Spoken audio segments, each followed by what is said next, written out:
Assalamualaikum warahmatullahi wabarakatuh. Alhamdulillah, la haula wala quwata illa billah. Amma ba'du, rabbi shrah li sadri wa yassir li amri wahlul 'uqdatam min lisani yafqahu qawli. Alhamdulillah, hari ini kita memulai kegiatan salat di hari ketiga.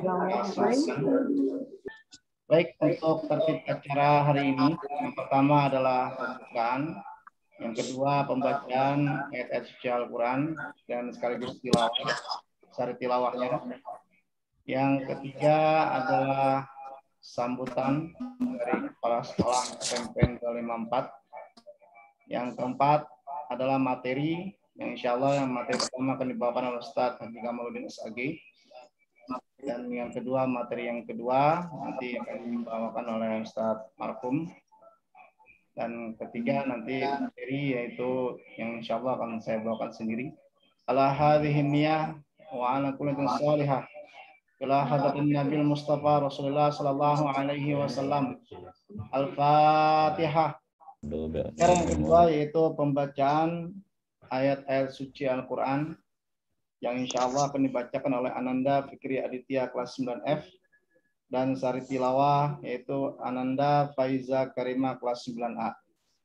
Untuk Ananda Fikri Aditya kelas 9F dan Ananda Faiza Karima 9H dipersilakan.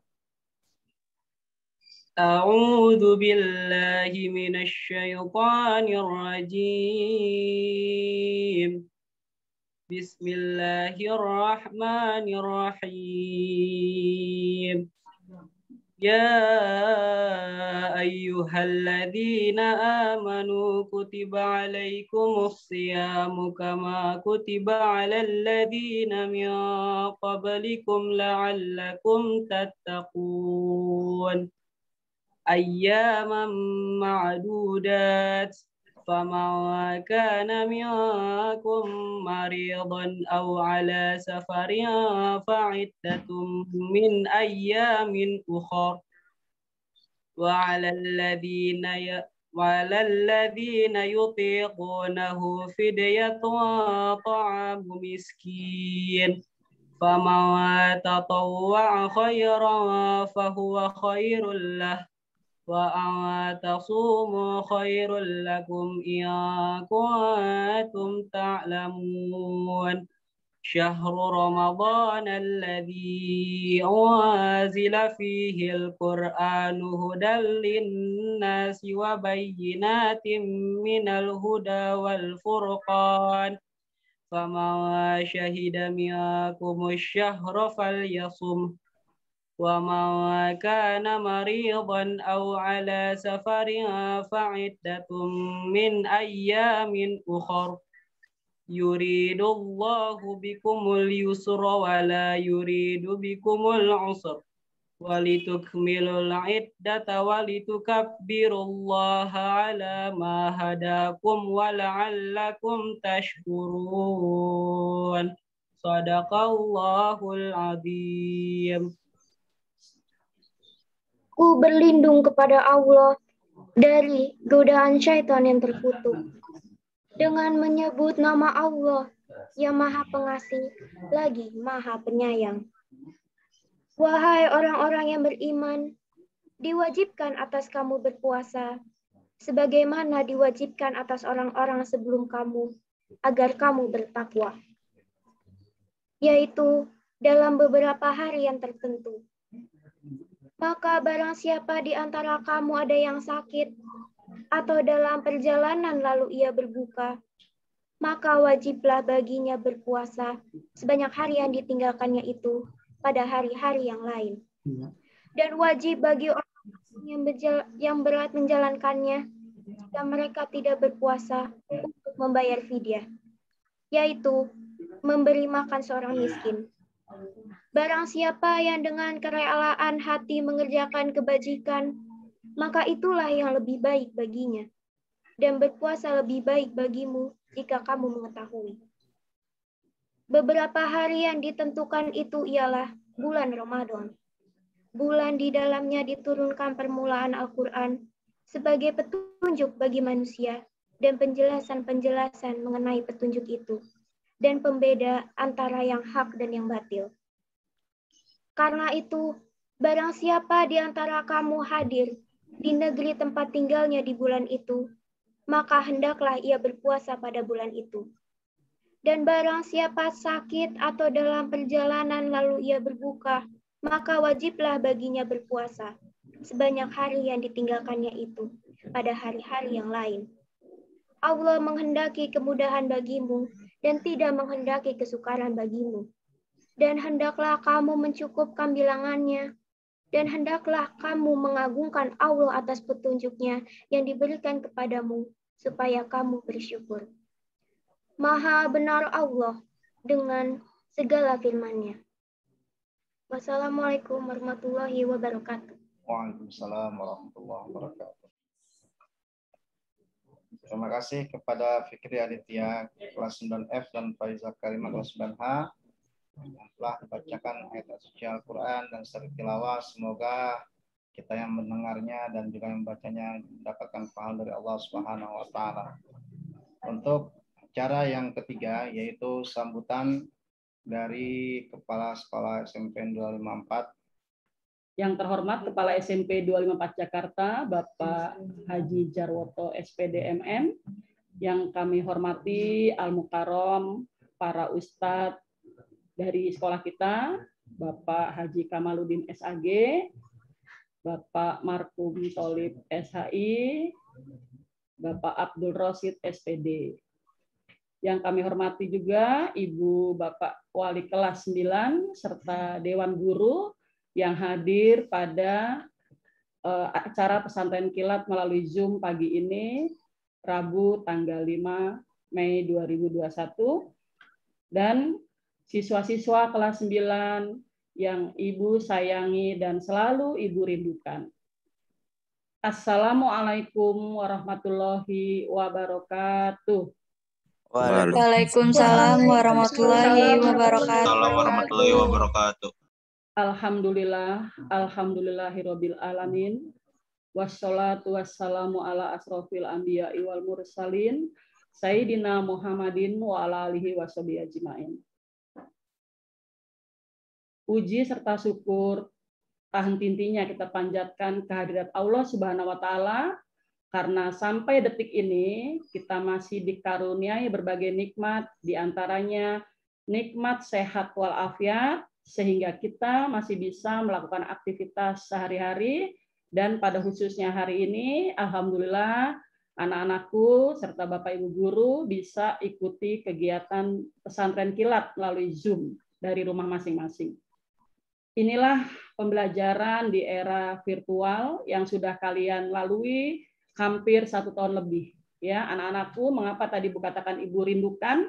Karena kalian selama 1 tahun lebih dari kelas 8 sampai mau lulus, ya, belum pernah bertemu bertatap muka dengan Bapak Ibu guru di sekolah.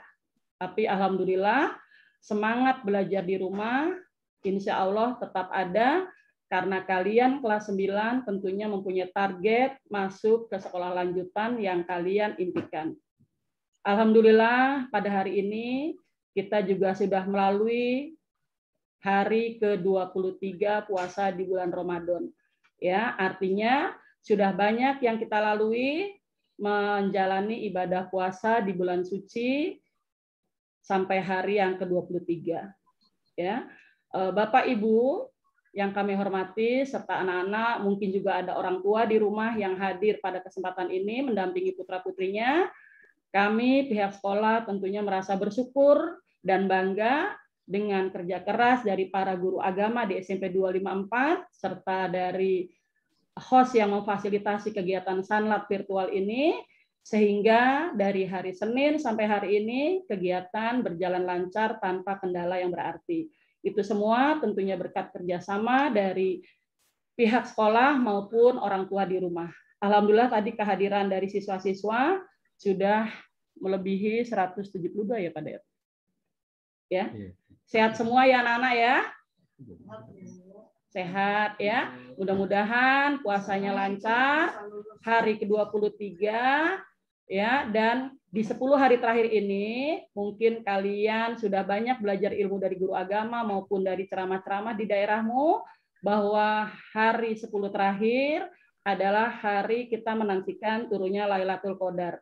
Di mana hari turunnya Lailatul Qadar itu sangat dinantikan oleh umat Islam, bahkan beberapa ceramah menghimbau kepada kita agar kita senantiasa mengisi 10 hari terakhir ini dengan banyak beribadah, membaca Al-Quran, di mana nanti pada hari turunnya Al-Quran atau malam Lailatul Qadar, kita bisa mendapatkan kedamaian, bisa mendapatkan berbagai kebajikan dari Allah Subhanahu wa taala.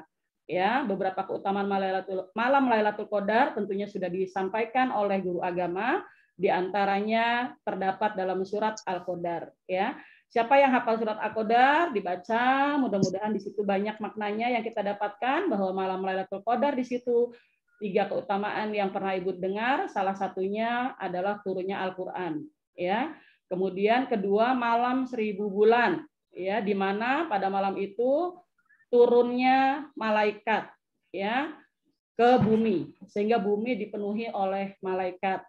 Ketiga, kita akan mendapatkan ketenangan pada malam itu, sehingga tidak ada rasa gelisah, tidak ada rasa menggerutu, maupun hal-hal yang sifatnya tidak nyaman. Ya, kalau kita mendapatkan Lailatul Qadar, insya Allah seperti itu keutamaan di malam Lailatul Qadar.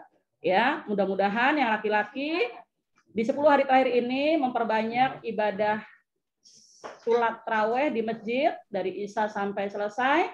Kemudian sholat subuh berjamaah di masjid. Ya, siapa tahu pada saat kamu menjalankan ibadah sholat sunnah tadi, tarawih maupun sholat wajib, yaitu subuh berjamaah di masjid, kalian akan mendapatkan malam Lailatul Qadar menghampiri diri kalian. Ya, sehingga apa yang kamu cita-citakan, apa yang kamu targetkan, insya Allah akan dikabulkan Allah Subhanahu Wa Taala. Kalian bisa lulus 100% dengan nilai yang baik, dan bisa masuk ke sekolah negeri yang kamu impikan. Ya. Kemudian kita berharap kelas 9 ini yang sudah melalui BDR, kita tidak tahu kapan mau masuk tatap muka, tetap pertahankan semangat, karena semangat BDR ini sama halnya kita berpuasa. Kita berpuasa ini tidak diawasi oleh manusia, tapi kita tidak berani misalnya saya pengen kelihatan alim, bukanya saya Isya aja dah, katanya gitu ya. Atau saya pengen kelihatan lebih baik dari teman saya, sahurnya jam 1 malam lebih dulu, ya. Kita tidak menjalankan seperti itu. Artinya kita ikuti aturan sesuai dengan apa yang diajarkan dalam syariat agama, ya.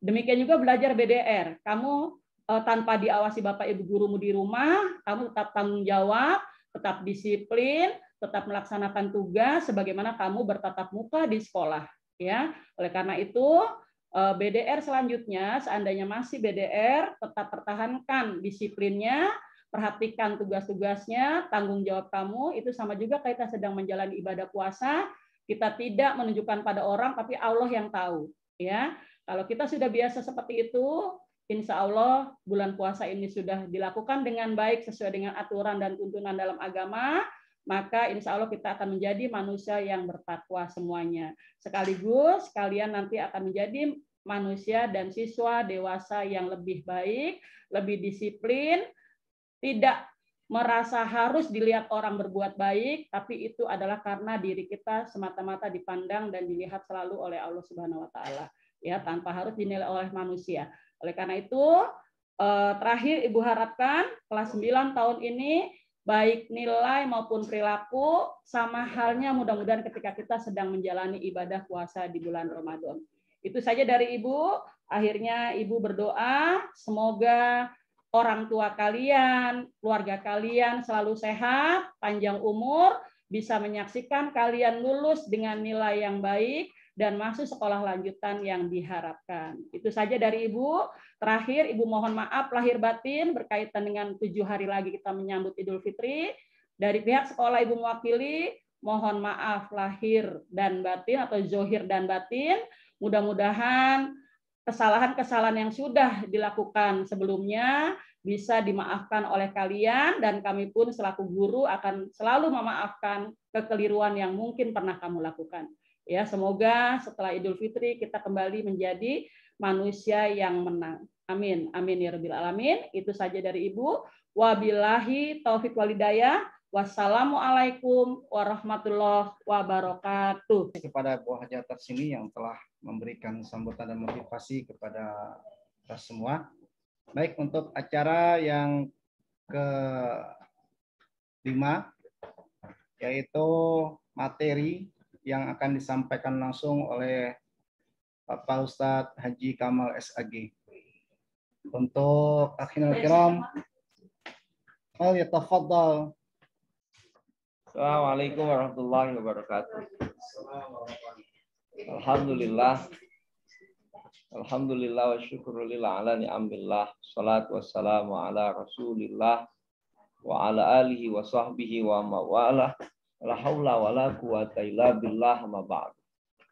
Yang terhormat Bapak Haji Jaroto selaku Kepala Sekolah SMP Negeri 254, para wakil, Ibu Tarsini yang baru saja menyampaikan kata sambutannya, Ibu Sri Aisyah MPD, Bapak Hidayat, Bapak Ustadz Abdul Rashid, Ustadz Marhum, Bu Rahma yang alhamdulillah selalu mendampingi saya. Semua para dewan guru, teman-teman, kita anak kelas 9 dari 9A sampai 9H. Dan saya ucapkan terima kasih tadi kepada Fikri Aditya dari kelas 9F yang telah membaca ayat suci Al-Quran surah Al-Baqarah dari 183-185 dan diterjemahkan oleh Faiza Karima dari kelas 9H. Saya ucapkan terima kasih. Kemudian pada kesempatan ini saya ingin membahas sedikit tentang masalah puasa. Puasa yang kita kerjakan saat ini dapat membentuk diri kita untuk mengendalikan hawa nafsu. Jadi di dalam mengendalikan hawa nafsu ini begitu sulitnya. Makanya salah satu ibadah puasa ini mendidik kita, mengajarkan kita yang tadinya makan, minum, berhubungan suami istri itu dihalalkan di luar Ramadan, tapi di saat berpuasa dilarang. Apalagi yang sudah jelas-jelas dilarang gitu. Makanya kita bersyukur selama 1 bulan penuh kita digembleng dengan bulan Ramadan. Coba kita lihat berapa banyak orang yang tidak bisa mengendalikan hawa nafsunya, akhirnya nyawa orang melayang. Berapa banyak anak-anak muda yang nongkrong di pinggir jalan, kemudian nggak tahu masalah, nggak tahu urusan, ada gerombolan dari mana tahu yang membawa senjata tajam, celurit, kemudian pisau, golok, dan lain sebagainya, dan dia membabi buta. Dia melukai siapa aja yang ada di depan dia. Ini kan aneh.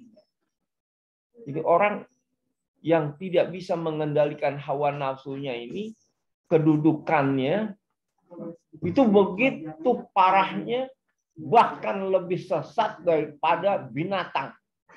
Parah nggak tuh? Hei, parah nggak? Ini pada diam semua ini. Ini kupingnya budak kali ya? Hei, pada nonton apa kagak ini? Ngomong dinding, nggak ada yang jawab. Nonton, Pak. Oh, Dengar, Pak. Nah, Ada, begitu dong Pak. jawab. Papa ngomong. Dengar. Dengar, ada tuh di dalam Al-Quran. Allah Subhanahu wa Ta'ala menjelaskan. Bismillahirrahmanirrahim. Walaqad zara'na li jahannama katsiran minal jinni wal ins. lahum qulubun la yafqahuna biha wa lahum a'yunun la yubsiruna biha wa lahum adhanun la yasma'una biha ulaika kal an'am bal hum adall ulaika humul ghafilun. Jadi dikatakan tuh, walaqad dzara'na li jahannama katsiran minal jinni wal ins. Nanti neraka jahanam ini akan diisi oleh kelompok jin dan manusia. Kenapa? Lahum qulubul la yafqahuna biha. Dia punya hati, tapi hatinya nggak ada rasa empati melihat orang yang kesusahan.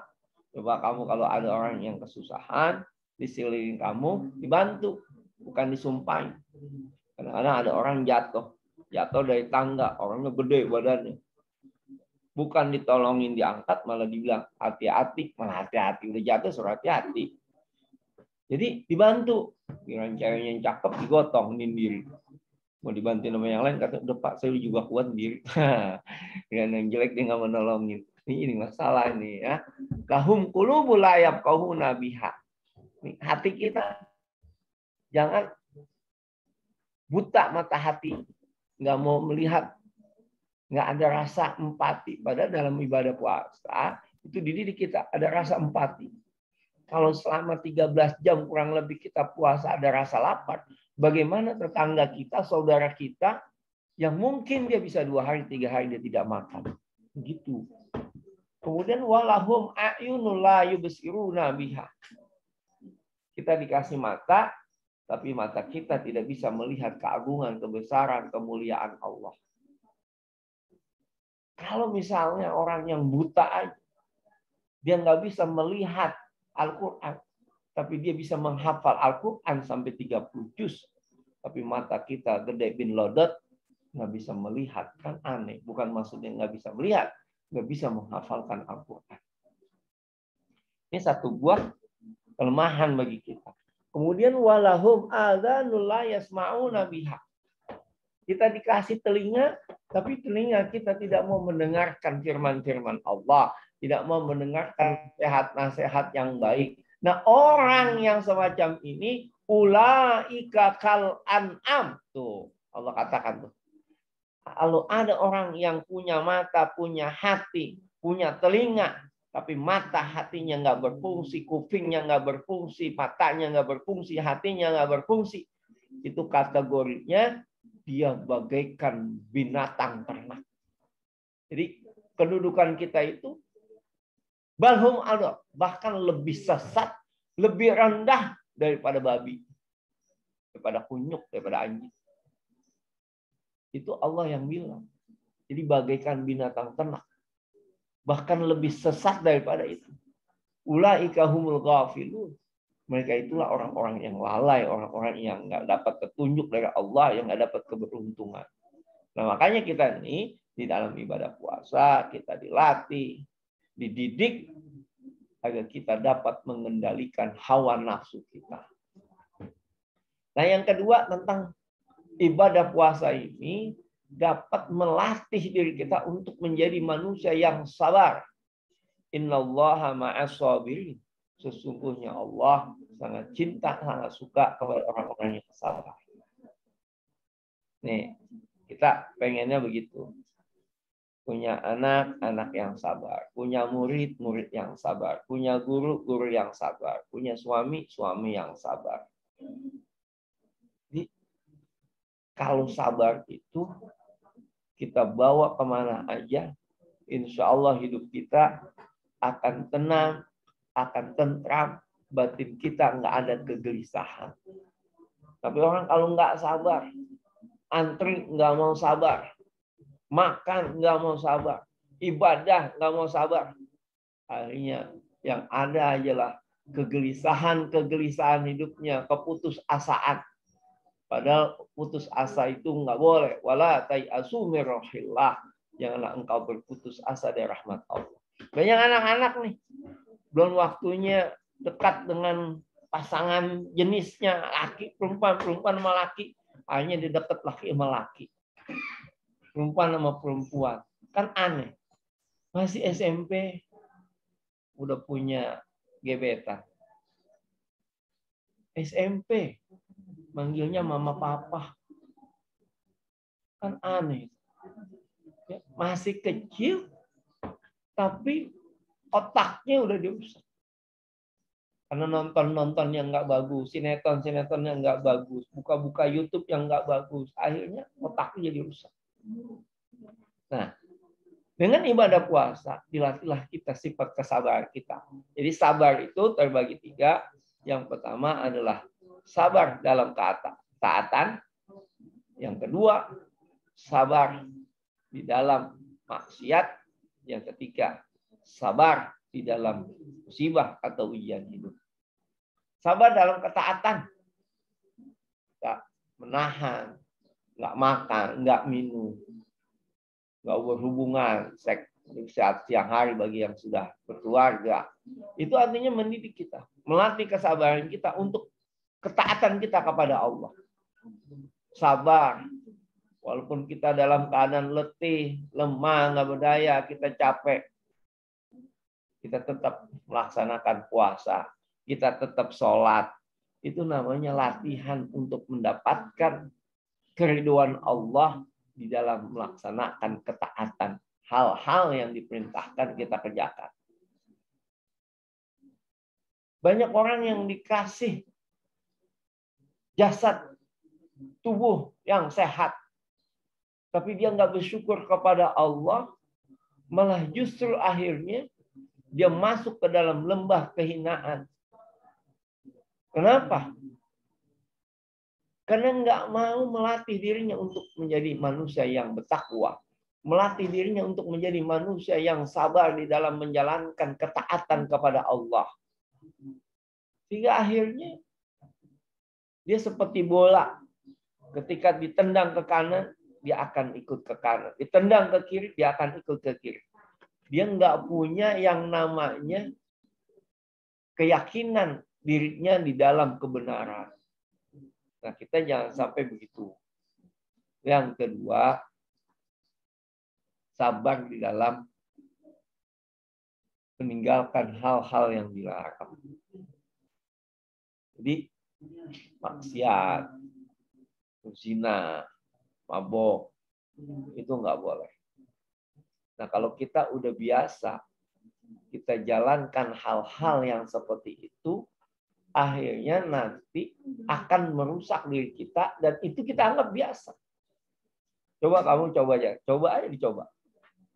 Misalnya, kamu nggak sholat sekali, 2 kali, 3 kali.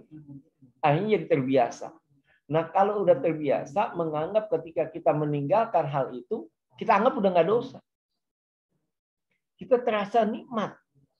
Sama orang membuka auratnya. Di awalnya dia nggak nikmat, nggak enak. Ada rasa jengah, kalau kata betul, jengah. Ada rasa nggak enak. Tapi karena itu sudah jadi kebiasaan, akhirnya jadi enak. Orang mabok tadinya dia malu-malu, ngumpet-ngumpet. Lama-lama terbiasa. Di depan orang, dia mabuk, dia biasa. Kenapa? Karena itu udah dianggap biasa. Coba lihat di jalan-jalan. Misalnya ada polisi tangkap orang, kemudian damai, dia nerima uang. Dilihat orang banyak, biasa aja. Kenapa? Karena dia sudah terbiasa. Makanya kita dalam hal-hal yang nggak baik, jangan dibiasakan. Kalau kita sudah biasakan, hanya itu tuh penyakitnya. Penyakit yang merusak diri kita sendiri. Yang pada akhirnya, ketika kita melakukan kesalahan, menganggap itu nggak dosa, itu udah biasa. Coba kalau kita lihat di negara-negara barat, ini mohon maaf yang nggak perlu atau kita contoh, itu kan dia pergaulannya pergaulan bebas, seperti di Bali, berpakaian, bahkan dia nggak memakai pakaian pun dianggap udah biasa aja. Karena dibilang itu hak asasi manusia. Tapi hak asasi manusia yang keliru. Dia bercumbu di pinggir jalan. Nggak apa-apa. Yang penting suka sama suka. Dan ini udah banyak di Indonesia. Bahkan berhubungan layaknya suami istri divideokan, bahkan diviralkan.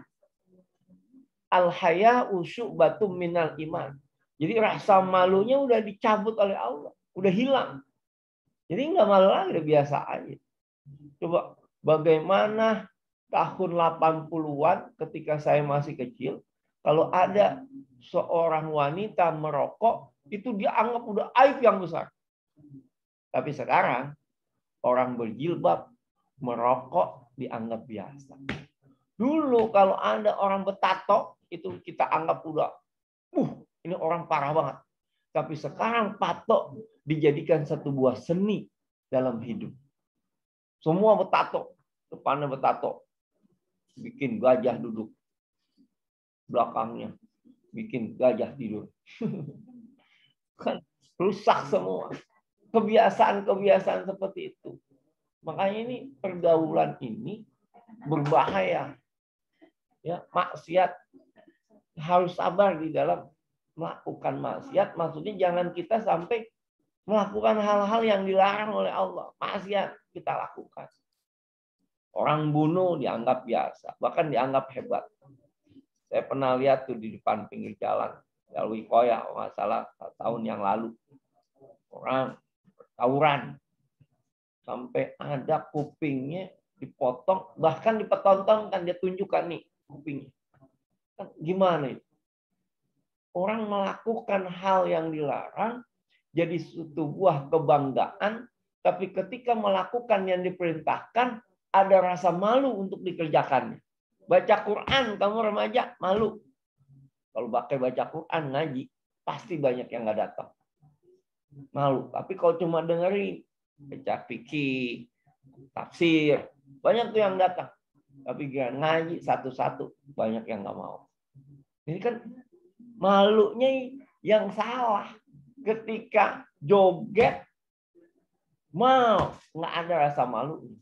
Ketika baca Quran yang diperintahkan, malu. Coba ada. Pikirin apa pikir? Ada anak disuruh maju ke depan sama gurunya mengerjakan soal. Malu Pak saya. Malu. Giliran ada perpisahan kelas 9, siapa yang mau nyumbang? Nyumbang nyanyi, lagu, ngedance. Banyak banget tuh yang mau. Nggak ada rasa malunya. Malah bangga. Dipertontonkan auratnya, dia joget-joget, dia nggak malu. Bahkan sekarang banyak, kalau kita lihat TikTok, anak-anak kecil malah diajarkan oleh ibunya, oleh bapaknya, dia joget-joget dijadiin kebanggaan. Yang nonton puluhan ribu. Dengan anak kecil yang baca Quran, agak ada yang nonton. Nonton dikit banget. Cuma berapa ribu. Tapi kalau yang maksiat sampai jutaan. Masya Allah. Ya, kita bingung nih, gimana jadinya. Nah, yang terakhir, yang ketiga, sabar dalam menghadapi musibah, ujian. Ada anak baru SMP pacaran, akhirnya putus, stres. Stres. Ada yang bunuh diri. Kan aneh. Masih bocah bunuh diri. Ada yang nggak lulus sekolahnya.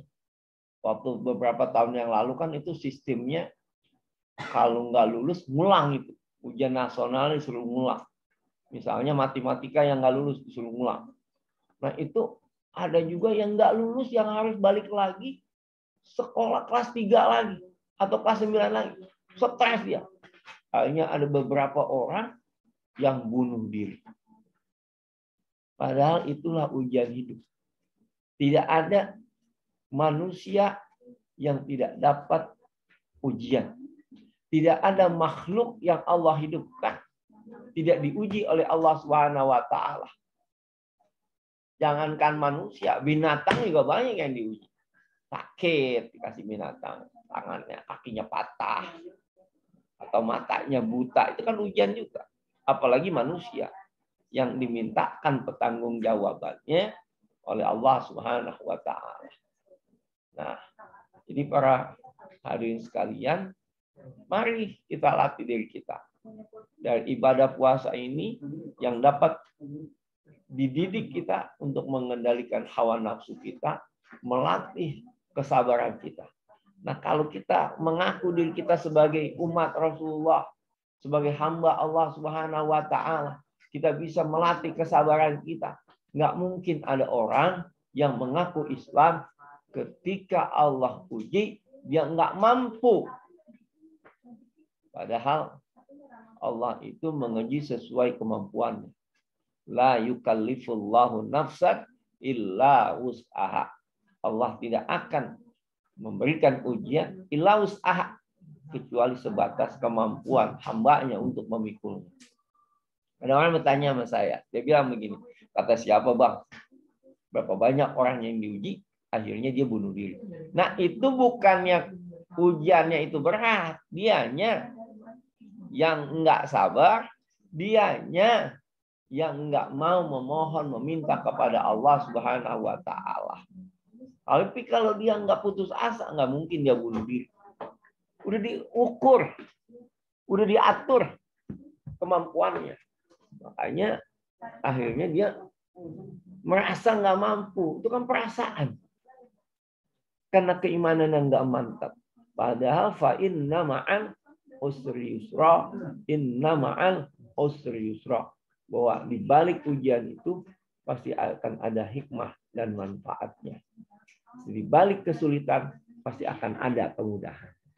Jadi anak-anak sekalian, Bapak kira cukup karena nanti diisi oleh Bapak Ustadz Makum dan Bapak Ustadz Wasid. Jangan sampai kejadian 2 hari yang lalu setiap hari yang ceramah jadi 2. Seharusnya 3. Kenapa? Karena waktunya yang terbatas.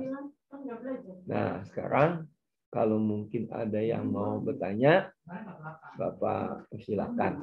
Ya, silakan ayo kalau ada yang mau nanya. Anak-anak, silakan anak-anak. Boleh tidak Pak, kalau niat kodo puasa Ramadan itu sekaligus sama puasa Syawal? Kodo puasa Ramadan Sekaligus sama puasa Syawal. Oh, digabung. Nggak perlu. Kalau misalnya kamu nih niat menggantikan puasa yang wajib, ketika kamu lakukan di bulan Syawal, di saat puasa sunnah, nggak perlu pakai 2 niatnya, cukup 1, tapi nanti akan mendapatkan pahala sunnahnya begitu. Jadi misalnya aku niat puasa wajib, aku niat puasa mengganti puasa Ramadan karena Allah Ta'ala.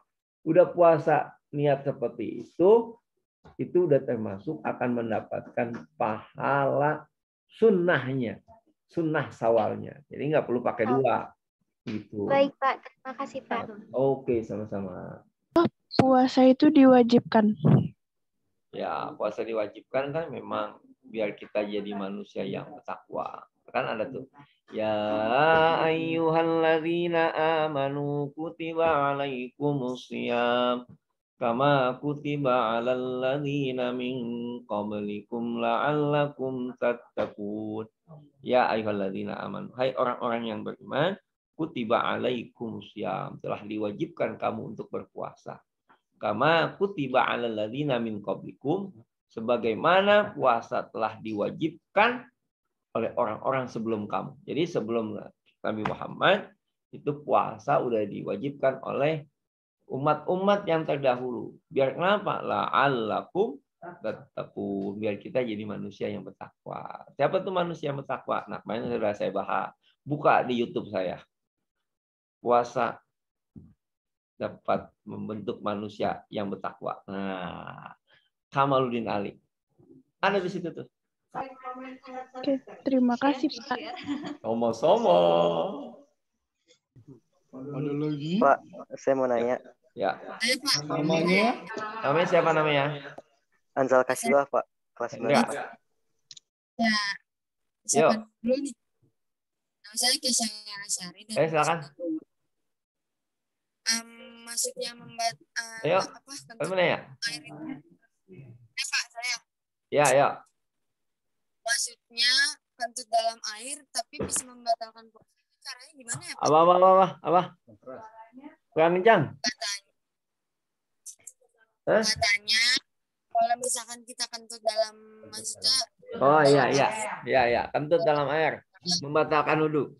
Ya betul, membatalkan wudhu. Karena ketika kita kentut itu kan ya batal puasa batal wudhu.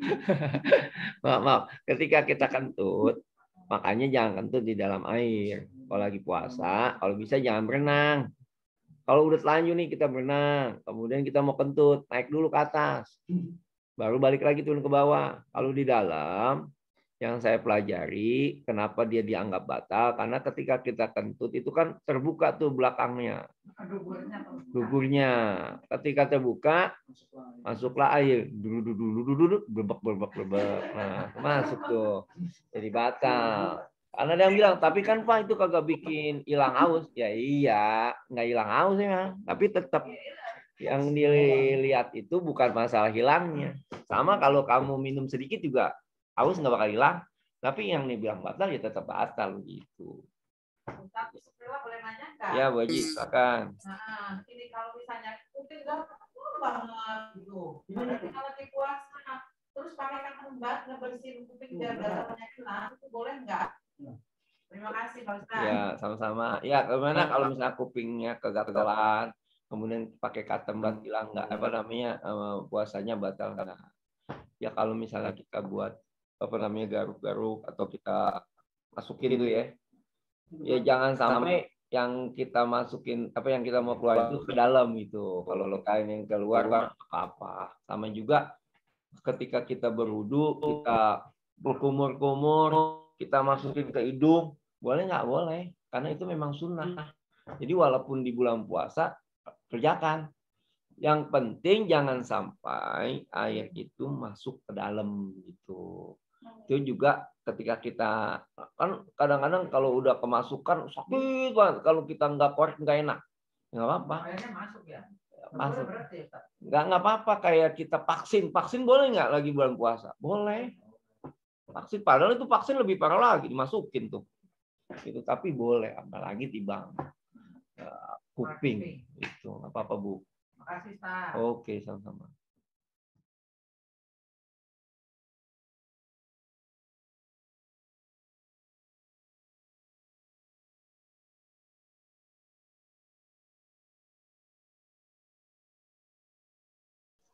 Saya boleh Pak?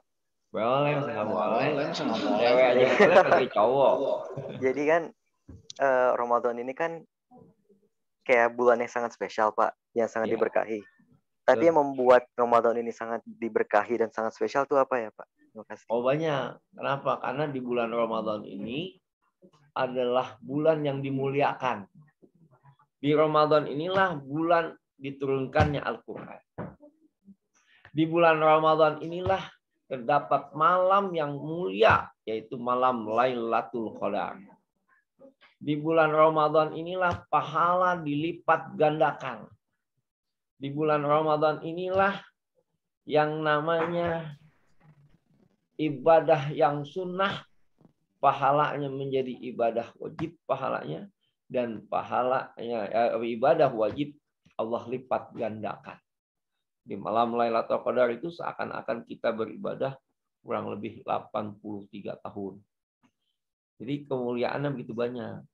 Makanya jangan disia-siakan sampai ketika Ramadan berakhir tidak ada nilai-nilai ibadah dari puasa ini yang dapat kita bawa dalam kehidupan kita. Kalau moral-moral setelah Ramadan nggak terbentuk, berarti puasa kita itu nggak bernilai. Dapat nggak pahalanya? Dapat aja, itu Allah yang atur. Cuma maksudnya jangan sampai ibadah puasa, ibadah sholat tidak ada nilainya. Tidak ada perubahan dalam kepribadian kita.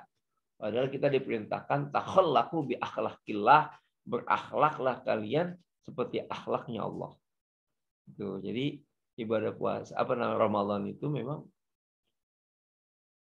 dari 12 bulan, 1 bulan yang paling mulia ini adalah bulan Ramadan.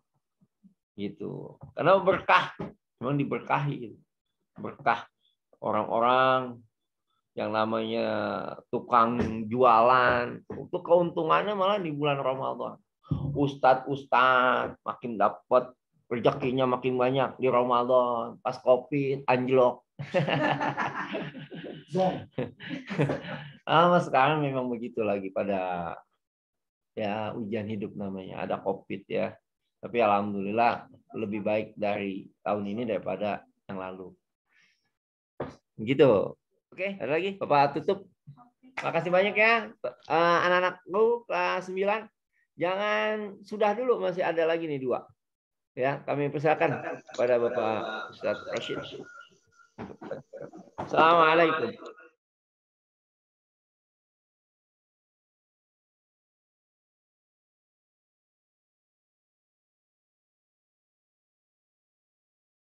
Bismillahirrahmanirrahim.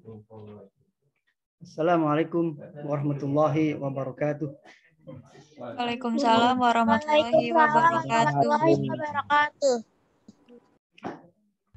Innalhamdulillah. Wassalatu wassalamu ala Rasulillah. Sayyidina wa maulana Muhammad ibn Abdullah.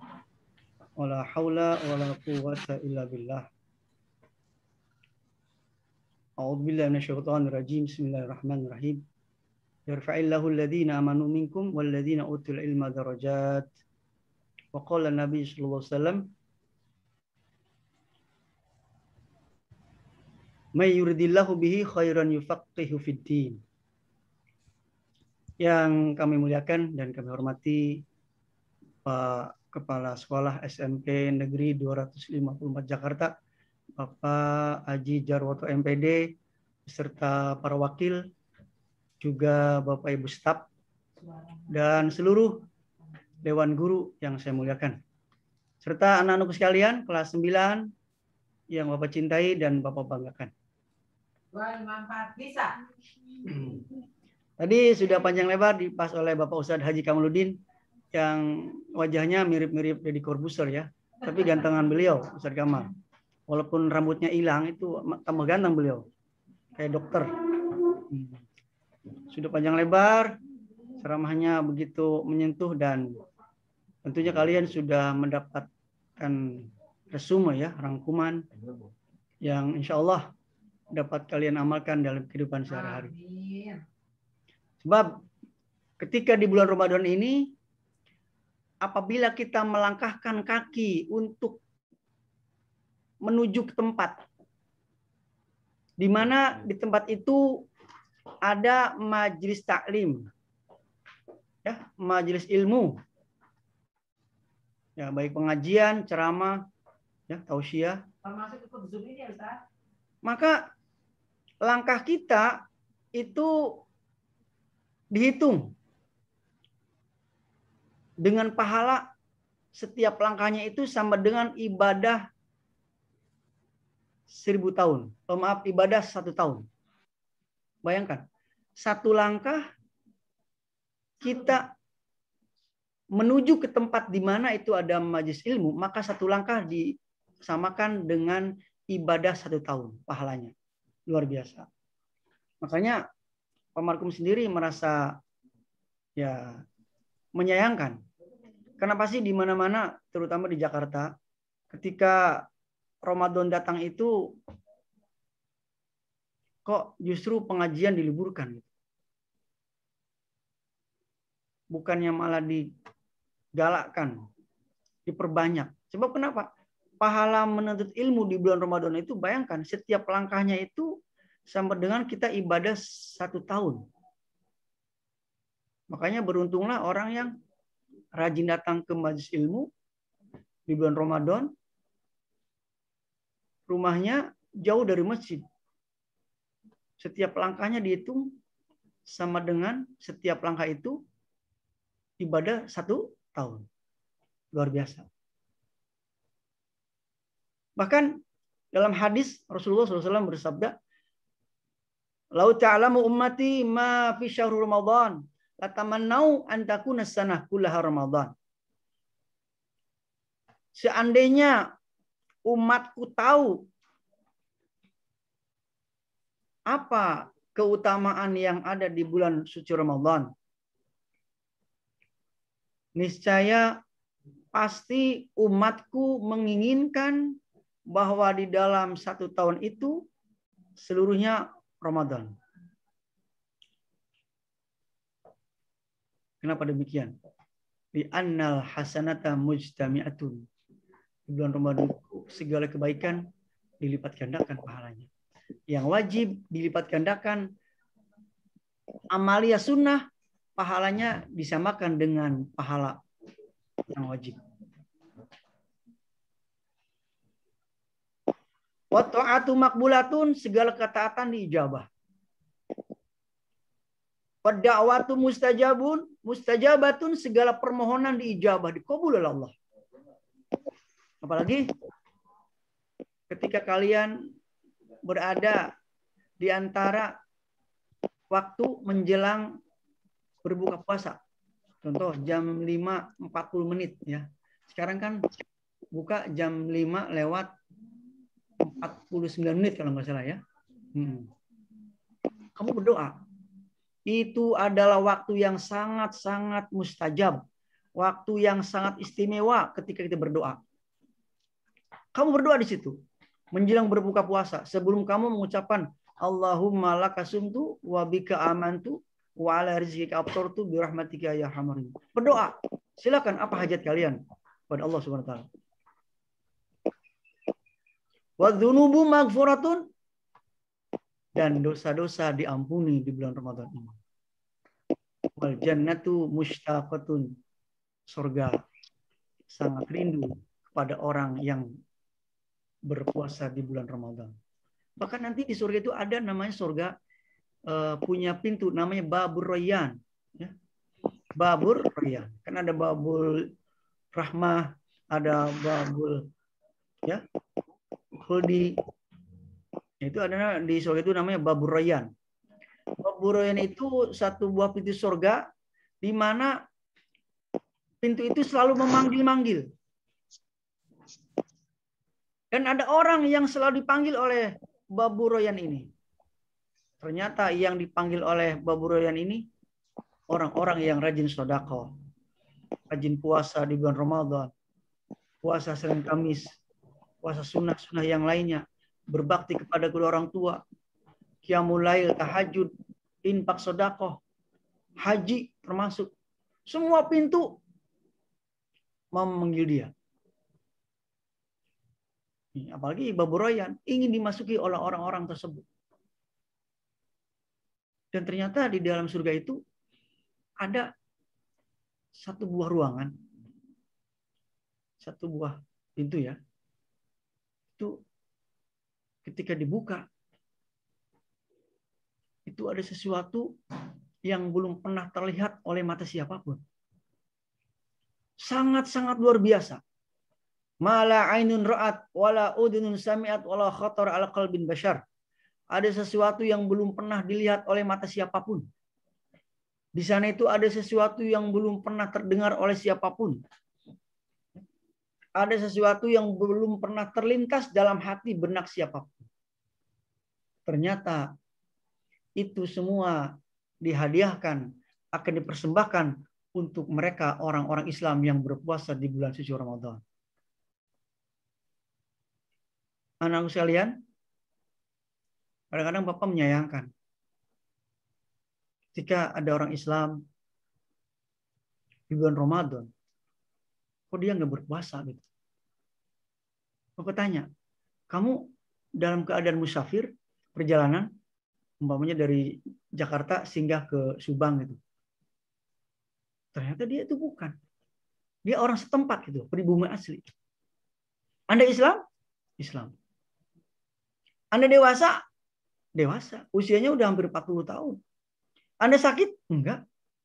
Dia nggak sakit, sehat. Terus kenapa Anda nggak berpuasa? Nah ini. Orang semacam ini kata Rasulullah. Seandainya orang Islam tidak berpuasa walaupun 1 hari. Tanpa adanya uzur atau Darurat yang dibenarkan dalam Islam.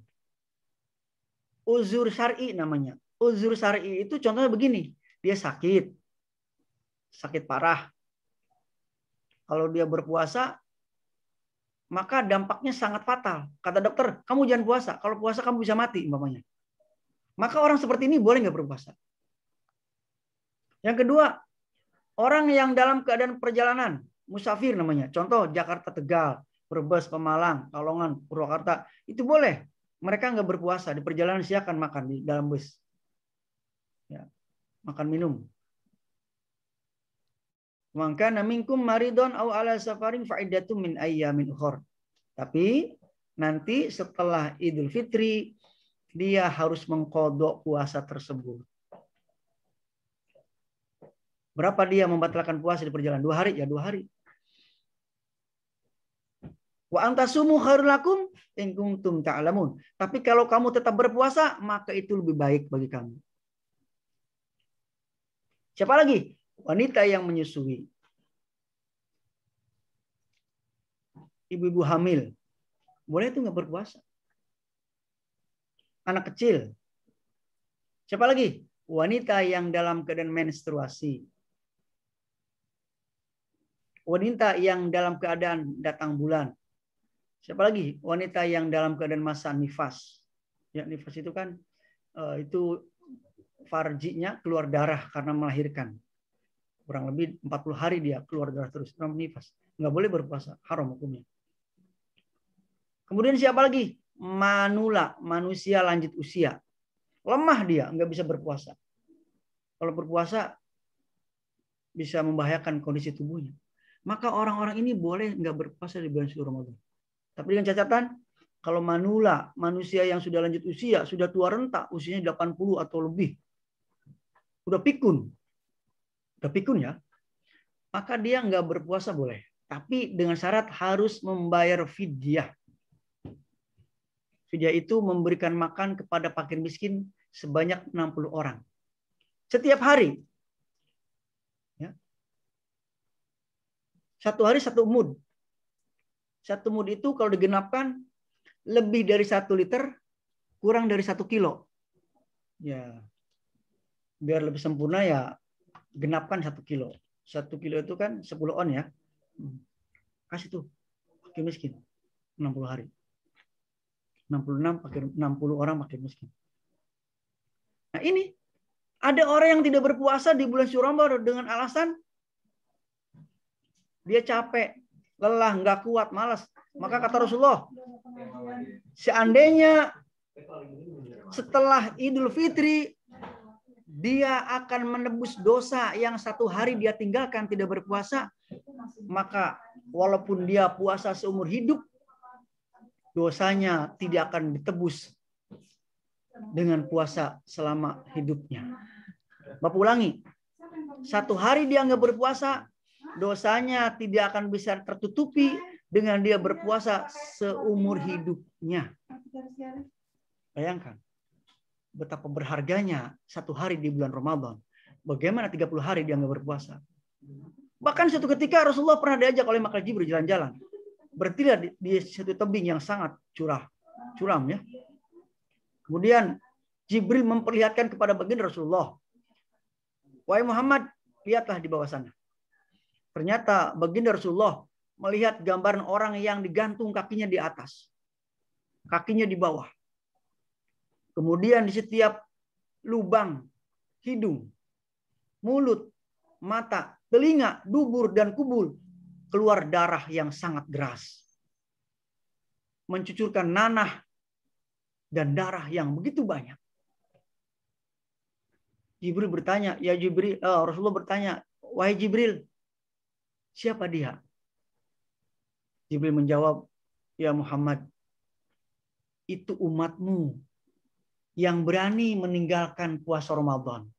Padahal dia orang Islam. Dia sehat, jasmani dan rohani. Dia bukan orang musafir. Dia sudah balik. Tidak ada uzur syar'i baginya. Tapi dia sengaja meninggalkan puasa. Itulah gambaran siksaan di neraka seperti itu. Ya Muhammad, kata Jibril. Hadirin, ngeri. Banyak di antara kita siang hari bolong dia ngopi enak banget. Minum es buah, ya sop buah, Sprite Fanta, makan mie ayam, masuk ke restoran. Rokoknya rokok Samsu. Makanya belum lama tuh kemarin di share di grup, ada warteg di atas comberan, jubrak, jatuh semua, mandi comberan. Bapak bilang syukurin tuh, kualat. Bulan puasa pada makan di siang hari. Kayunya udah keropos, tidak kuat menahan beban, jatuh tuh ke got, ambruk tuh warteg. Ya semua yang menyaksikan video itu menyumpahi, kualat loh katanya. Lagian orang Islam di bulan Ramadan bukannya pada puasa. Nah ini satu pembelajaran bagi kita. Anak-anak sekalian, dalam hal ini Bapak akan sedikit membahas yang berkaitan dengan fikih. Ya. Bismillahirrahmanirrahim. Nawaqidul wudu'i arba'atu asya. Ada 4 hal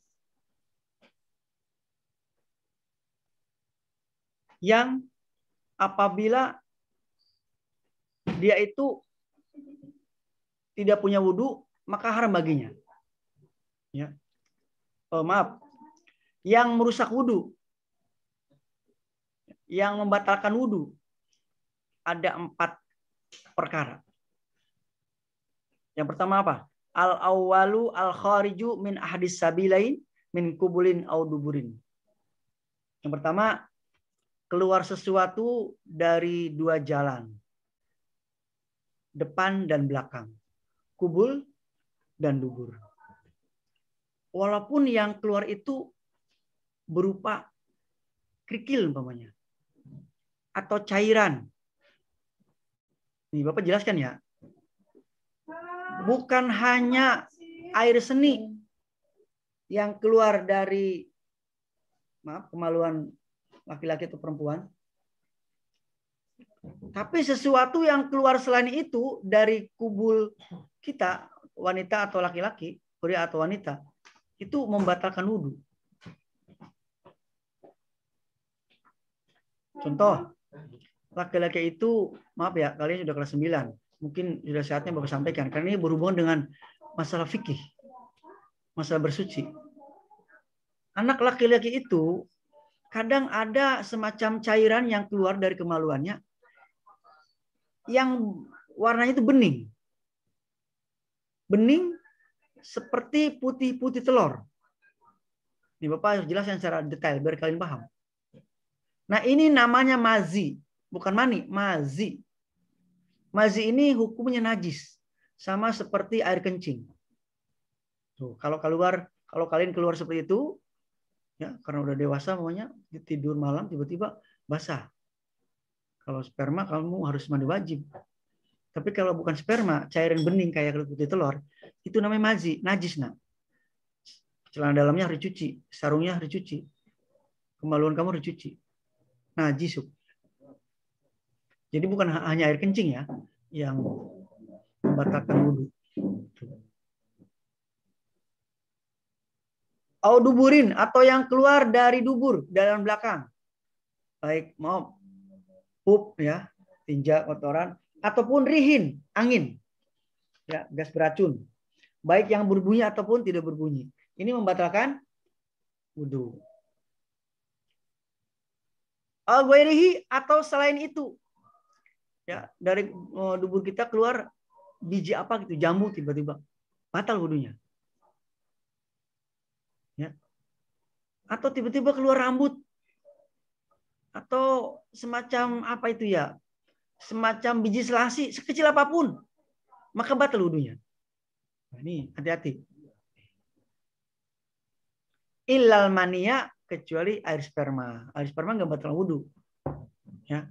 Tapi harus mandi wajib. Terus apalagi yang membatalkan wudhu? Asani yang kedua adalah zawalul akli binaumin al ghairihi. Hilang akal. Tidak sadarkan diri. Ya, hilang akal. Pingsan. Itu batal wudhunya. Tidur. Ini kalau kita habis wudhu tidur batal. Kecuali tidurnya dalam keadaan duduk. Maaf, pantat kita itu dalam keadaan posisi duduk. Di atas sajadah atau di atas karpet atau di atas lantai. Yang jelas pantat kita itu dalam keadaan menempel di bawah. Ya di bumi lah ya. Di karpet, sajadah, atau tikar, atau lantai. Tapi illa nauma qa'idin mumakkinin maq'adahu minal ardi. Kalau kita tidurnya dalam keadaan duduk nggak batal.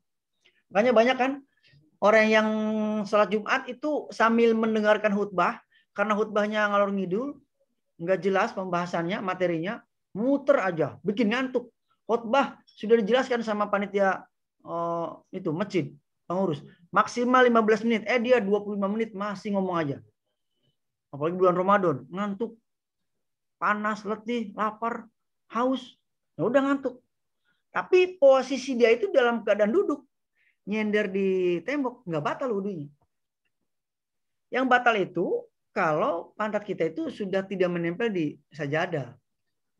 Ya, telentang gitu ya, atau tengkurap, atau tuh nungging, maaf gitu. Batal wudunya. Walaupun tidurnya cuma sekejap mata. Tapi kalau tidurnya dalam keadaan duduk, walaupun beberapa menit, wudunya nggak batal.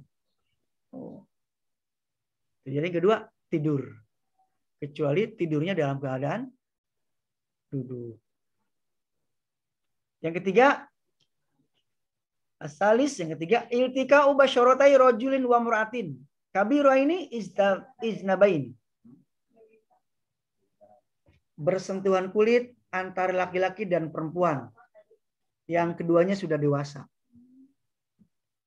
Ya, anak perempuan kelas 9 itu kan rata-rata Pak Markum yakin udah menstruasi semua ya, udah dewasa. Kalian salaman sama Pak Markum mau sholat zuhur di musola, batal. Kedua-duanya sudah besar, kedua-duanya bukan muhrim. Tahu muhrim nak? Muhrim itu orang yang nggak boleh dinikahi. Contoh kakek, nenek ya, paman, bibi, adik kandung, ya, ponakan itu. Saudara satu susuan. Ibu kita nemu bayi nih di tong sampah namanya. Maaf kan jam sekarang baik tuh. SMA lahir di luar nikah, malu digugurkan kandungannya, dibuang bayinya ke tong sampah. Hidup, ya ditemuin tuh. Sama Bu Dinisol umpamanya. Terus Bu Dinisol kasih itu ASI. Ya. Kalau dia menyusu lebih dari 3 sedotan, nyot, maaf ya, 3 kali hisapan, maka saudaranya itu, anaknya Bu Dinisol, maaf, Bu Haji Dinisol, yang lainnya haram nikah dengan dia. Namanya rodoah, satu susuan. Walaupun anak angkat, walaupun anak boleh nemu, karena dia pernah menyusu di ibu yang sama, maka anak-anaknya Bu Haji Dinisol itu tidak boleh nikah sama dia. Itu namanya muhrim. Satu contoh ya. Jadi yang disebut muhrim itu orang yang tidak boleh dinikahin. Ar-Rabi'u. Maaf, tadi saya belum selesai. Jadi bersentuhan kulit itu artinya apa? Kulit ya, bukan kuku. Ini kuku kan? Kuku nih, kuku. Ini kuku. Ini kuku. Kalau kuku sama kuku nempel begini, nggak batal wudunya. Makanya kalau mau tos-tosan nih, habis wudu mau tos-tosan sama anak cewek karena girang habis lulus semuanya. Tos, jangan begini, batal. Atau begini batal. Kalau mau begini tuh, kukunya aja nempel tuh, kukunya. Tuh. Kuku kan? Nggak batal. Tempelan kulit kalau ada penghalangnya. Salaman sama perempuan, pakai sarung tangan. Nggak batal. Yang di sini batal itu kalau bi ghairi hailin, tanpa adanya penghalang. Lalu bagaimana kalau rambut? Bersentuhan rambut dengan tangan. Oh, nggak batal. Rambut bukan kulit. Jadi kalau bersentuhan kulit laki-laki dan perempuan yang bukan muhrimnya batal wudunya. Oke, anak sekalian. Yang keempat, masuk kubul adami au khalqihi duburhi bibatnir rohati abutun asobi. Menyentuh kemaluan sendiri. Ya. Kemaluan perempuan atau laki-laki dipegang tuh. Baik secara keseluruhan atau sebagian. Atau dubur. Maaf ya, dubur di belakang dipegang. Bibatnil rohati dengan telapak tangan. Nih, telapak tangan. Aubutunil asobi atau jari-jari telapak tangan. Ya. Aubutunil asobi artinya begini, jari-jari. Nih, ini dalam. Ingat, ini. Ini bagian depan ya, dalam. Nggak boleh menyentuh kemaluan, batal wudunya. Termasuk ini dalamnya nih, dalamnya. Dalamnya, ini dalam ini, dalamnya, sembuh dalam ini. Dalam, nggak boleh. Ya, ini dalamnya. Batal wudunya. Maaf, umumnya kamu megang kemaluan begini, dicapit. Nih. Capit gini. Batal. Apalagi gini pegang. Pegang gini. Batal. Kalau pakai belakang nggak batal. Ini laki-laki nih, kita pegang. Tuh. Pakai belakang ya, nggak batal. Nih, dalam kajian fikih benar-benar jeli, detail supaya kalian paham. Jadi, sekali lagi Bapak ingatkan, kalau megangnya dengan jari ini, bagian dalam, batal. Bagian dalam ini, batal. Ya, ini semua. Tapi kalau bagian ini yang megang, bagian belakang ini, ya, nggak batal. Jadi megangnya pakai ini. Kalau gatal nih, garuk-garuk aja pakai ini. Nggak batal. Ini maaf, Pak Markom bukan jorok, tapi menjelaskan hakikat ilmu fikih yang sebenarnya ketika kita menerangkan tentang bersuci, tentang wudhu, dikhawatirkan kalian tidak paham sehingga wudhunya nggak sah. Kalau wudhunya nggak sah, berarti sholatnya nggak sah. Selanjutnya, manin taqada wudhu'u haram alaihi arba'atu asya. Barang siapa yang batal wudhunya, maka haram baginya 4 perkara. Diharamkan 4 hal bagi orang yang tidak punya wudhu. Apa yang pertama? As-sholah. Oh, jelas, nggak boleh sholat. At-tawaf. Nggak boleh tawaf. Maaf, Bapak sedikit jelaskan. Dalam tawaf itu kan kita berkumpul di satu tempat yang namanya ya Ka'batul Musyarrafah, Makkatul Mukarramah, Ka'bah yang dimuliakan. Jutaan umat, bahkan ya ratusan juta umat tublek di situ semua. Yang namanya tawaf itu kan mengelilingi Ka'bah sebanyak 7 kali.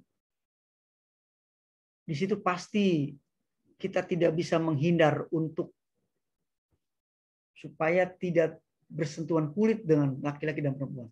Contoh Pak Markom tahun 2019 Desember tanggal 9 itu ketika tawaf itu pasti terinjak kakinya. Ada yang menginjak orang Badui, orang India, Negro, wah orang Pakistan, Uzbekistan, orang Cina, orang Jepang. Wah, ini injek-injek udah wudhu padahal mah. Kalau kita mau pakai syariat Imam Syafi'i, maka tawaf kita nggak sah. Kita batal. Coba kalau kita memakai madzhab Imam Syafi'i, baru 1 putaran. Itu pun repot, setengah mati kita menghindar. Jangan sampai bersentuhan kulit dengan perempuan. Repot kita, nggak kelar-kelar tawafnya. Nah, dalam hal tawaf, kita boleh pindah mazhab. Mazhabnya siapa? Bukan Syafi'i. Mazhabnya mazhab Maliki. Gimana caranya? Kita wudhu, ya di hotel kan ada tempat wudhu tuh. Atau di sekitar Masjidil Haram, kita wudhu. Harus dibasuh semua kepalanya. Kalau Imam Syafi'i kan wudhu membasahi kepala nggak harus semua kan, cukup 3 helai rambut di sini atau di sini atau di bagian sini, minimal 3 helai rambut harus basah. Syukur-syukur tembus ke kulit. Makanya yang enak yang nggak punya rambut, kalau wudhu tinggal celupin aja, disiram sama air keran gini, basah kalian mandi gitu. Tapi kalau mazhab Maliki harus basah semua rambutnya begini, basah semua. Maka kita tawaf, walaupun bersentuhan kulit, injek-injek kaki kita, tangan kita bersentuhan kulit dengan perempuan lain, nggak batal tawafnya. Lanjutkan. Nah, gitu nah. Jadi dalam hal tawaf ini khusus ya. Kita tidak boleh mencampurkan ajaran imam yang 4, Imam Syafi'i, Imam Maliki, Imam Hambali, Imam Hanafi. Di Indonesia, di negara ASEAN, itu kebanyakan mazhabnya mazhab Syafi'i. Yang kalau sholat pakai kunut, ya kan? Syafi'i. Nikahnya harus pakai wali, pakai 2 saksi. Tapi kalau imam yang lain, beda pendapat.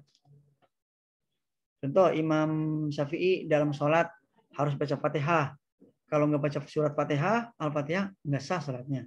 Tapi Imam Malik mengatakan, boleh sholat nggak pakai Fatihah. Mana yang benar? Dua-duanya benar. Yang salah, ya nggak sholat. Tuh. Jangan berantem. Faqra'u ma tayassara minal Qur'an. Bacalah apa yang mudah dalam Al-Qur'an. Jadi bismillahirrahmanirrahim. Sholli fardhu subhi raka'ataini mustaqbil qiblati ma'muman lillahi ta'ala. Allahu akbar. Bismillahirrahmanirrahim. Qul huwallahu ahad.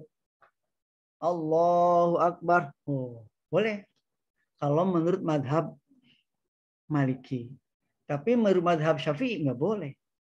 Nah, kita jangan coba-coba mencampur adukan madhab Syafi'i dengan madhab yang lainnya. Kecuali tadi dalam hal tawaf. Jelas nak? Kalau mencampur adukan madhab namanya talfik. Oh, rancu permasalahan agama di masyarakat. Oh, nggak bisa, nggak boleh. Syafi'i ya Syafi'i, Maliki ya Maliki, Hambali Hambali, Hanafi ya Hanafi. Kemudian apalagi? Tadi yang nggak boleh sholat, tawaf. Yang ketiga, wa masul mushafi, megang mushaf. Lembaran Al-Quran. Masun itu artinya memegang. Masuk, memegang. Tuh, megang. Megang. Ya, memegang. Memegang mushaf, lembaran Al-Quran, kita nggak punya air wudu, nggak boleh. Haram hukumnya. Berdosa kita. Tapi, ada tapinya. Umpamanya kita dalam keadaan lagi dalam perjalanan. Mau ke sekolah maunya jalan. Tiba-tiba dekat pintu gerbang SMP 254 ada Quran 1 lembar tercecer. Keinjek-injek, bahkan kena kotoran burung umpamanya. Kelindes motor. Waduh.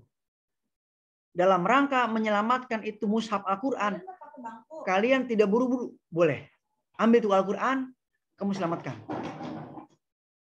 Boleh dibakar enggak? Boleh. Tapi bukan berniat untuk menistakan Al-Quran. Untuk menyelamatkan agar tulisan ini tidak diinjak-injak, tidak terkena kotoran, tidak terbengkalai. Maka boleh dibakar. Dalam arti untuk menyelamatkan ya, firman Allah. Boleh. Mereka sering ada Quran udah jelek ya, banyak kecoaknya, kotor di tempat sampah, ada tuh orang buang, ya Allah. Aku ambil, aku bakar satu-satu. Untuk menyelamatkan maksudnya. Bukan untuk menghinakan. Nggak boleh. Jangankan dibakar. Megangnya aja kita harus punya air wudhu. Karena mulianya Al-Quran. Tapi kalau maksudnya tadi menyelamatkan, kamu nggak punya air wudhu. Ambil tuh mushaf yang jatuh di tanah. Tercecer jalanan. Boleh. Nggak apa-apa. Ya. Wahamluhu. Dan membawa mushaf. Kalau tadi memegang. Sekarang membawa. Beda. Memegang, menyentuh dengan membawa. Kalau membawa begini. Mushaf dibawa kita. Dibawa. Ya. Nggak boleh. Banyak Untuk menjaga kehati-hatian, kalau ada Al-Quran di atas meja, kita nggak punya wudhu, diangkat dengan meja-mejanya, dipindahkan. Jangan main ambil aja. Tuh, etika. Karena saking agungnya Al-Quran, mulianya Al-Quran, jangan disamakan dengan majalah, jangan disamakan dengan koran, jangan disamakan dengan buku novel. Jadi nggak boleh membawa Al-Quran, memegang Al-Quran, lembarannya tanpa punya air wudhu. Lalu pembahasan berikutnya, wa yahrumu ala junubi sittatu asya. Diharamkan bagi orang yang punya hadas besar. Ya, junub ini laki-laki atau perempuan sudah menstruasi, belum mandi wajib, maka namanya junub. Punya hadas besar. Ibu bapak melakukan hubungan intim dengan suami istri, ya, pada malam hari ya, di bulan Ramadan nggak boleh. Kalau di bulan Ramadan siang hari nanti didenda 2 bulan puasa berturut-turut. Oh, namanya puasa kifarah. Diharamkan bagi orang yang punya hadas besar. Apa yang pertama? As-shalah, jelas. Tawaf juga nggak boleh tuh. Di Mekah kita punya hadas. Junub ya, menstruasi, nggak boleh tuh tawaf. Wa masul musafi, sama tadi memegang mushaf. Wa hamluhu, dan membawa mushaf Quran. Walubsu fil masjidi, berdiam diri di dalam masjid. Oh, nggak boleh tuh orang lagi menstruasi, lagi datang bulan haid, dia berdiam diri di masjid. Walaupun ada ulama mengatakan boleh. Kan sekarang zamannya canggih, banyak pampers. Ya, pembalut. Ya, dengan bermacam-macam merek ya. Bapak nggak boleh menyebutkan mereknya. Karena iklan. Kalau iklan Bapak bayarnya mahal. Ya, kalau produk. Ya, anggapnya pembalut ya. Roti Jepang katakanlah. Dibalut tuh. Jadi kalau wanita lagi menstruasi, dibalut sama pembalut yang bagus. Jangan pakai kanebo, nggak boleh. Kanebo. Pakai ban bekas, pakai sabut kelapa, kulit jagung, pakai kain elap, pakai kaos kaki, tempelin, diikat sama karet. Wah, ribet, jangan. Pakai pempas yang lembut. Ya, kan kadang-kadang wanita itu datang bulan itu udah menjadi sunatullah ya. Namanya kebiasaan wanita yang terjadi setiap bulan datang namanya. Jadi berdiam diri di masjid kalau dalam keadaan menstruasi nggak boleh. Dikhawatirkan apa? Darahnya menetes. Itu kalau kita mau menjaga kehati-hatian ya. Ini perspektif orang-orang zaman dulu. Fikih sudah berbicara sejauh itu. Untuk menghindari najis, maka orang yang menstruasi tidak boleh berada di dalam masjid. Wa qiraatul Quran. Nah, ini kemarin ada pertanyaan dari kelas 7. Boleh nggak orang yang dalam keadaan menstruasi baca Quran? Oh, nggak boleh. Haram hukumnya. Tapi ada tapinya. Kalau kita membaca ayat suci Al-Quran, contoh, Bismillahirrahmanirrahim. Itu ayat Al-Quran bukan? Ayat. Ayat pertama dari surat Fatihah. Tapi niatnya untuk berdoa. Mau makan Bismillahirrahmanirrahim. Mau nyapu Bismillahirrahmanirrahim. Mau pakai baju Bismillahirrahmanirrahim. Boleh. Kan niatnya berdoa, bukan membaca Quran. Pas beda. Nah. Jadi boleh membaca Quran dengan niat berdoa, walaupun dalam keadaan menstruasi, boleh. Gak apa-apa. Atau dalam Quran kita baca lagi duduk nih, sambil menunggu waktu maghrib, Rabbana atina fid dunya hasanah wa fil akhirati hasanah wa qina adzabannar. Itu kan Quran. Boleh nggak? Boleh. Karena kita tujuannya berdoa, bukan berniat baca Quran. Oke, apalagi nak? Wa yahrumu bil haidi asyaratu asya. Bagi orang yang haid diharamkan 10 perkara. As-shalah, salat. Yang kedua tawaf, megang mushaf, sama membawa mushaf. Ya. Terus diam di masjid, baca Quran, wasomu. Kalau tadi kan junub ya, ini orang yang haid. Diharamkan bagi orang yang haid sama dengan orang yang junub. Nggak boleh sholat, membawa Quran, membaca Quran, memegang Quran, membawa Quran, mushaf. Tambahnya apa? Wasomu, dan berpuasa di bulan Ramadan. Boleh. Ini kebanyakan wanita ketika datang bulan ada yang 1 hari 1 malam, ada yang 7 hari berikut malamnya, paling lama 2 minggu. Ya. Tapi pada lazimnya berapa? 7 hari berikut malamnya. Nggak boleh puasa tuh. Tapi harus dikodok setelah Idul Fitri. Kapan mengkodonya? Setelah tanggal 1 Syawal. Umpamanya Lebaran tanggal 13 Mei. Maka kamu mengkodonya tanggal 14 Mei-nya. Selang-seling boleh? Boleh. Berturut-turut boleh? Boleh. Yang jelas, kamu mengkodok sebanyak hari yang kamu tinggalkan. Perjalanan ke Purwakarta, kamu 2 hari karena macet. Kamu nggak puasa? Boleh. Tapi dikodok setelah Idul Fitri. Yang selanjutnya apa? Wat tolaku, bercerai. Nggak boleh nih. Wanita dalam keadaan menstruasi bercerai. Nggak sah cerainya. Ya. Jadi kalau wanita dalam keadaan tidak suci, dalam keadaan menstruasi, lagi haid, datang bulan, itu suaminya nggak boleh mencerai.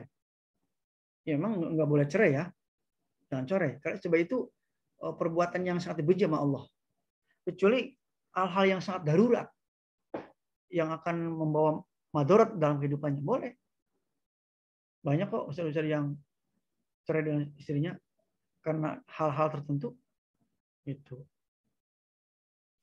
Jadi nggak boleh ya dalam keadaan menstruasi datang bulan, walaupun suami menceraikan, cerainya nggak jatuh cerai. Apalagi wal mururu fil masjidi, lewat melintasi masjid, artinya melewati aula halaman masjid lah, emperan gitu ya, teras masjid. Kenapa? In khafat talwisahu, dikhawatirkan darahnya menetes. Darahnya menetes. Itu kan zaman dulu ya. Tapi zaman sekarang kan enggak. Jadi dalam hal ini ulama fikih berpendapat enggak apa-apa. Masa lewat di samping masjid aja enggak boleh? Padahal dia dalam keadaan men. Ulama fikih kontemporer membolehkan. Dengan catatan darahnya itu tidak jatuh di area masjid. Katakanlah emper masjid yang biasa buat sholat. Kalau di halaman sih nggak masalah. Cuma untuk menjaga kehati-hatian, lebih baik jangan. Tapi kan sekarang pertanyaannya Pak, beda. Ada pertanyaan, Pak, sekarang kan banyak pempes. Betul. Nah, makanya fikih itu fleksibel. Nggak kaku, nggak harga mati. Bisa berubah mengikuti situasi dan kondisi zaman tersebut. Ini kan ada masalah nih, masalah zakat boleh pakai uang atau beras. Kalau kita ngikutin pendapat yang saklek, Imam Syafi'i yang sebenarnya harus pakai beras. Putil balad, artinya makanan pokok pada suatu negeri. Indonesia kan beras, dimasak jadi nasi. Kalau Arab kan gandum.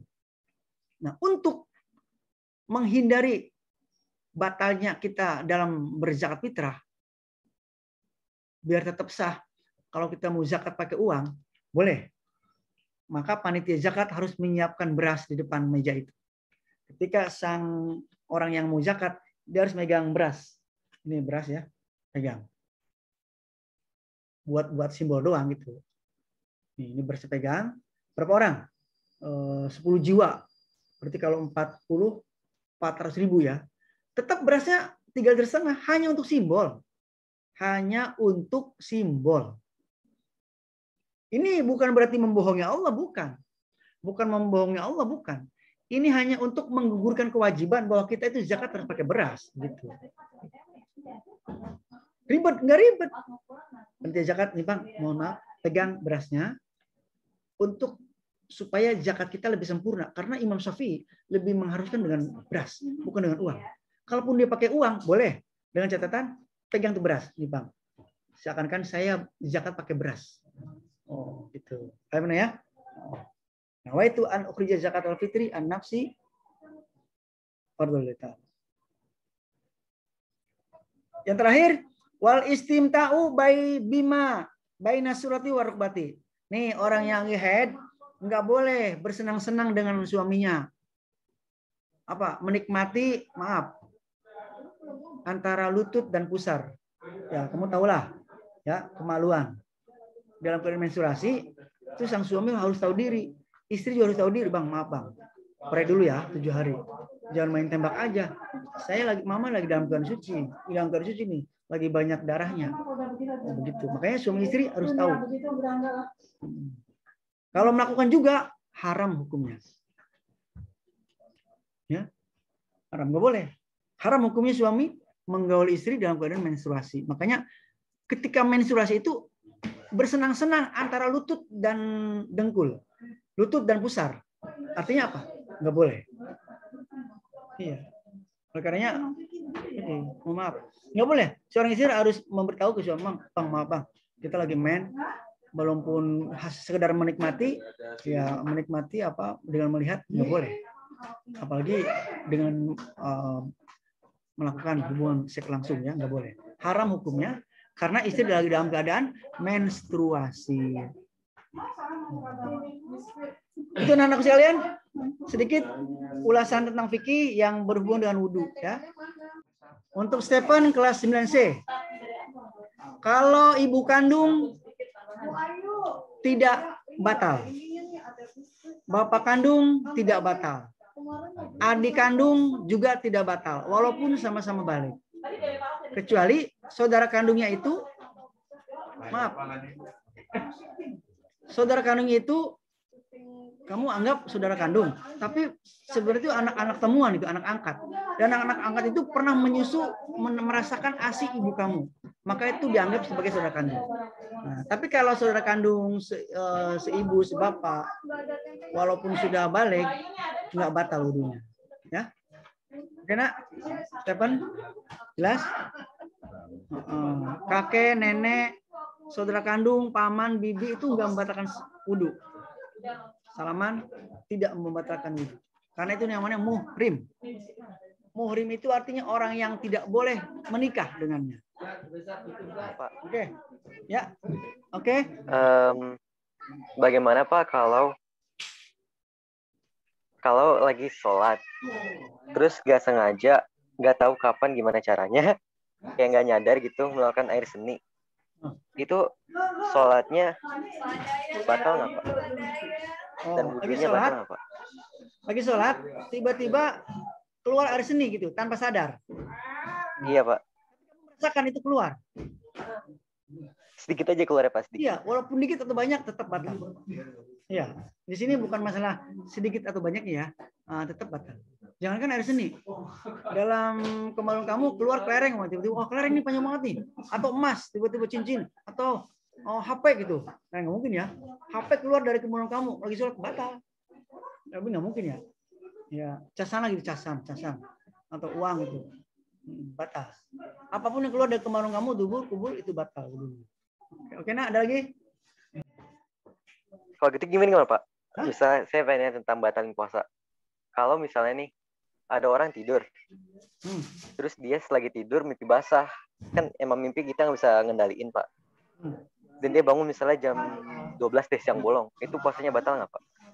Nah, tidak batal karena itu tidak disengaja. Keluar sperma lewat mimpi dan tidak sengaja, walaupun di siang hari bulan puasa tidak batal. Tapi kalau kamu sengaja, maaf, onani ya, onani itu mengeluarkan sperma dengan cara dipaksa, dengan cara maaf itu, umpamanya dengan Allah alam, Bapak nggak tahu, keluar spermanya maka puasanya batal. Mudah-mudahan apa yang Bapak sampaikan dapat bermanfaat, kalian mendapatkan hikmah dari ilmu itu dan kamu mengamalkannya dalam kehidupan sehari-hari. Insyaallah. Amin ya rabbal alamin. Hadanallahu wa iyyakum ajmain. Wassalamualaikum warahmatullahi wabarakatuh. Baik, terima kasih pada Ustadz Marhum yang telah menyampaikan materi yang begitu luar biasa. Mudah-mudahan bermanfaat untuk kita semua.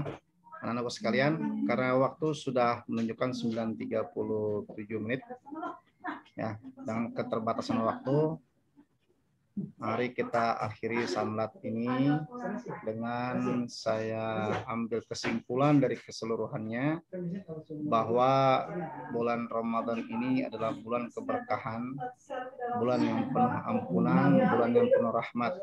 Jadi apapun yang kita lakukan, mudah-mudahan semuanya dilipat gandakan oleh Allah Subhanahu wa taala.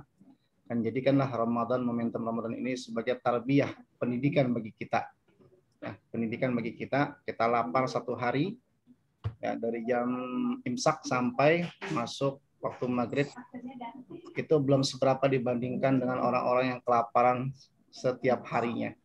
Artinya kita merasakan kelaparan apa yang dirasakan oleh saudara-saudara kita yang tidak mampu. Nah, mari kita berbagi, mari kita manfaatkan Ramadan dengan berbagi, banyak sedekah, bertadarus, mohon ampun kepada Allah, banyak taubat kepada Allah.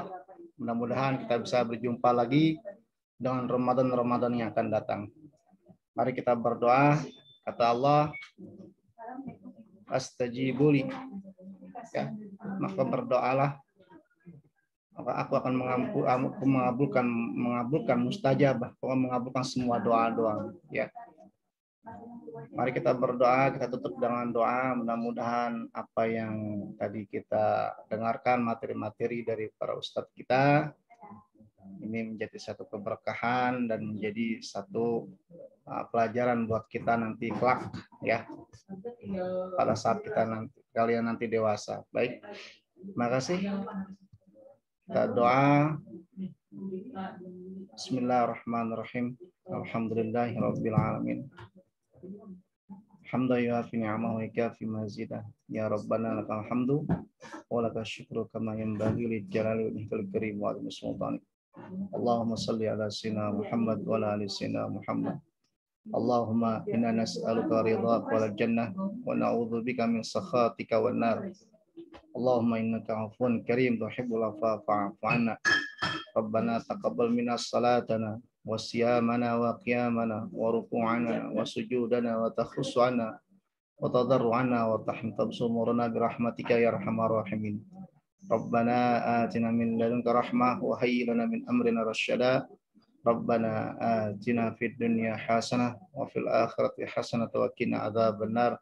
Adkhilna jannata ma'al abrar ya aziz ya ghaffar ya rabbal alamin. Sallallahu ala sayyidina Muhammadin nabil ummi wa ala alihi wa sahbihi wa barik wa sallim ajma'in.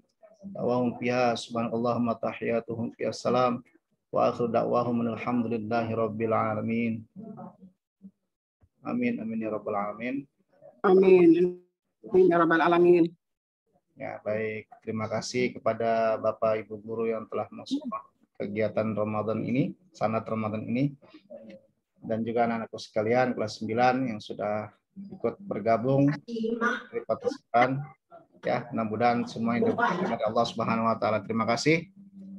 Atas kekurangan, mohon maaf atas kekurangannya. Wallahu muwaffiq ila aqwamit thoriq. Assalamualaikum warahmatullahi wabarakatuh. Kita akhiri kegiatan ini dengan mengucapkan alhamdulillah. Alhamdulillahirabbil alamin.